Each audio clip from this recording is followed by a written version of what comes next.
Hello, and welcome to Living English. Today, we'll be talking about possibilities and how to describe objects. And in our drama, Anne goes to see John, the private investigator she has hired to find her brother. She thinks she's seen her brother at the market.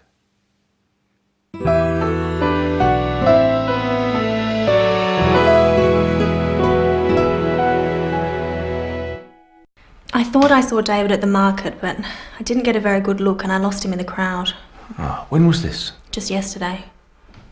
How long since you've seen him? Nearly 2 years. Are you sure you'd recognise him now? Of course. He's my brother. It's just, I'm thinking he might have changed his appearance if he didn't want to be found. Mr. Barber, I would recognise my brother, believe me. Of course, I'm sorry. Maybe you did see him at the market. It's just, you've been thinking about him a lot. The mind plays tricks, you know. Suppose so. Maybe it wasn't him. I don't know. Is there anything that would positively identify him? A jewellery, a scar, anything? His watch. My father gave it to him. He always wears it. Can you describe it? It's an old-fashioned watch, an Omega. It was our grandfather's. What's the band made of? Silver. And the watch has an inscription. It says, "To my son, Norman." Norman? That's our father's name. Grandfather gave it to him. Norman. In Chinese. In Chinese. He might have a neckband. I gave it to him as a going-away present. What's it like? It's made of tortoiseshell. It's a disc with a design like this. Oh, yin yang. That's right, you know it. The band is made of leather. He said he'd always wear it. Yes, well, it's just not much, but it's something, I suppose. I'll call you next week with some news. I hope so. Will they find David? You'll have to keep watching to find out. We'll start today with the words we use to talk about things that are possible. We call something that is possible a possibility. A possibility is something we think is going to happen, but we are not certain is going to happen. You can say, "It will rain today," if you are certain that rain is coming. But if you're not certain, if you think that it could also not rain, you say, "It might rain today." "It might rain today" is talking about a possibility. We can also use the word might to talk about things that were possible in the past. Listen to what John says about Anne's brother. It's just, I'm thinking he might have changed his appearance if he didn't want to be found. He might have changed his appearance. This doesn't mean that he has changed the way he looks. It means that it's possible that sometime in the past he has changed his appearance. It's also possible that he hasn't changed his appearance. When we use might to talk about the past, we always use it with have. He might have changed. Now listen to John talk about the possibility that Anne saw her brother at the market. Maybe you did see him at the market. Maybe you did see him. Maybe is one of the words with the same meaning as might. It means it's possible that. It's possible that you did see him. He could also have said, "Perhaps you did see him." But you can't use the word might with simple past tenses. The past tense of "I see you" is "I saw you" or "I did see you." You can't use might with saw or did see.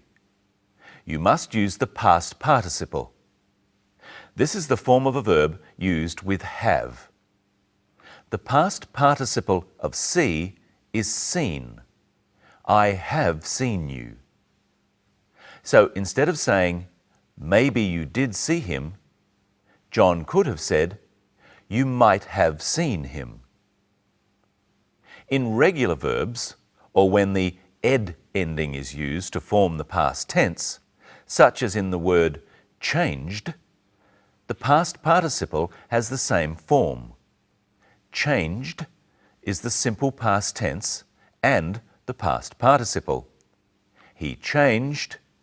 He might have changed. Try saying, he might have changed his appearance with the clip. It's just, I'm thinking... It's just, I'm thinking he might have changed his appearance. The word have can also mean owning something. So when we say someone might have something, it can mean they might own it. I have a watch. And David, Anne's brother, what does he have? Listen. He might have a neckband. He might have a neckband means that it's possible that he has a neckband now. Now it's time to think about how we tell people what things look like. Listen to Anne describing her brother's watch. It's an old-fashioned watch, an Omega. It was our grandfather's. What's the band made of? Silver. And the watch has an inscription. It says, "To my son, Norman." We've looked at describing things before on Living English. We use adjectives to describe an object's colour and size. But we also tell people things about objects without using adjectives.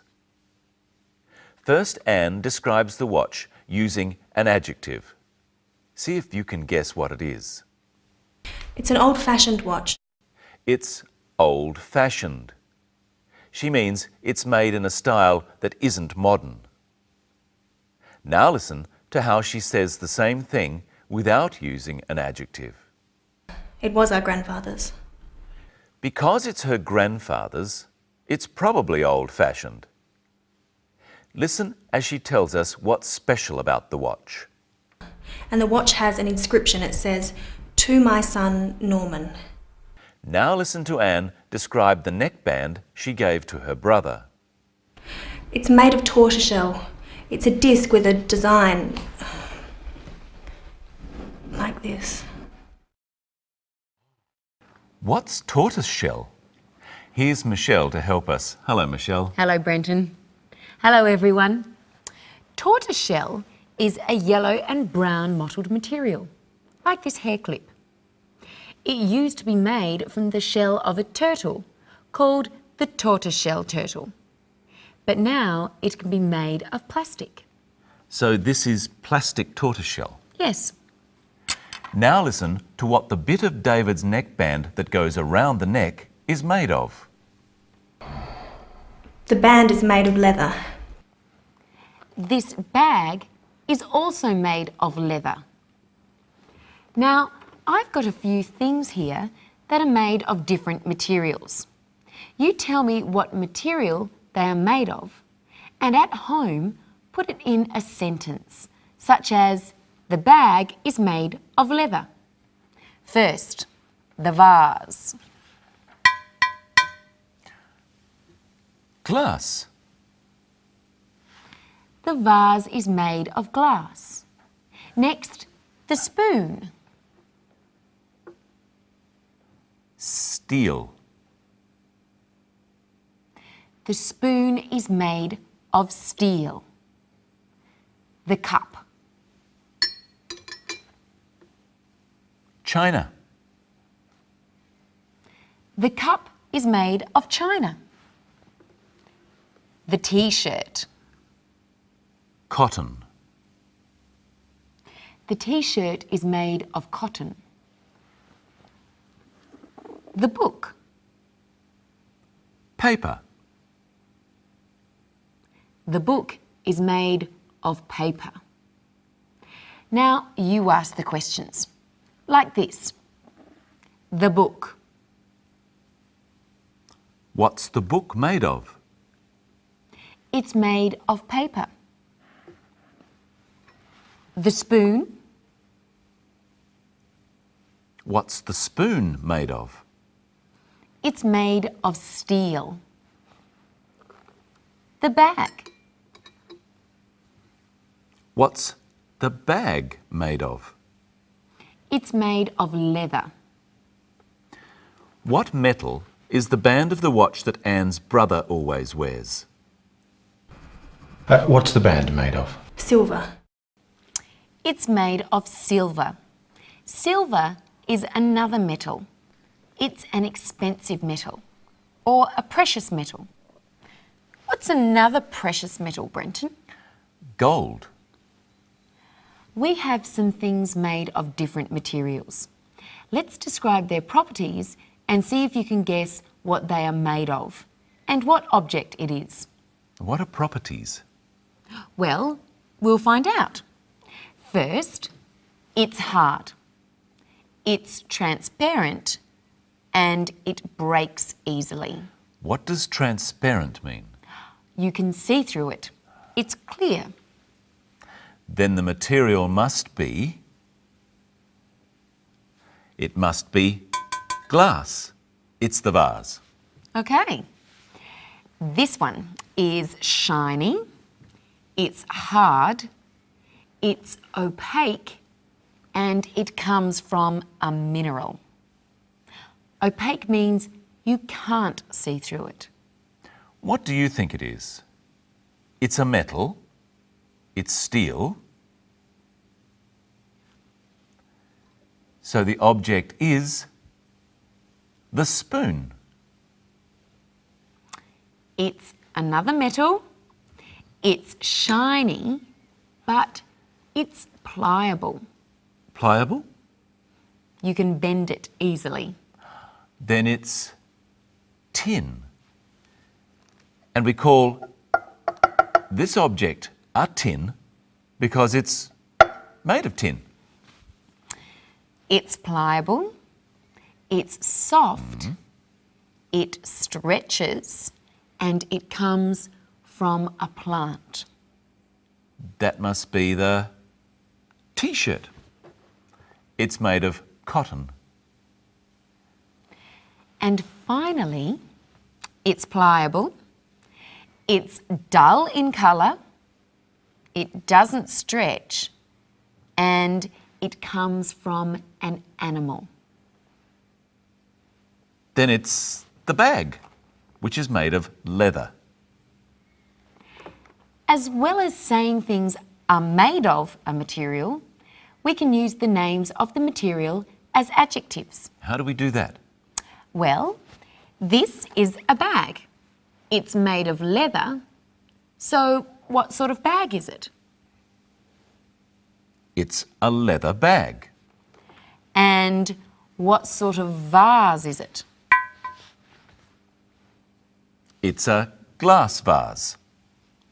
And what sort of T-shirt is it? It's a cotton T-shirt. What about the book? We don't say it's a paper book because books are always paper. But I would call this a paper bag. What about the spoon? Well, this is a metal spoon or a steel spoon. But what about this one? It's not a wood spoon, but a wooden spoon. The adjective from the word wood is wooden. Well, that's enough for today. We learned how to use might and might have and the names of some common materials. Next time, we'll look at visiting the doctor.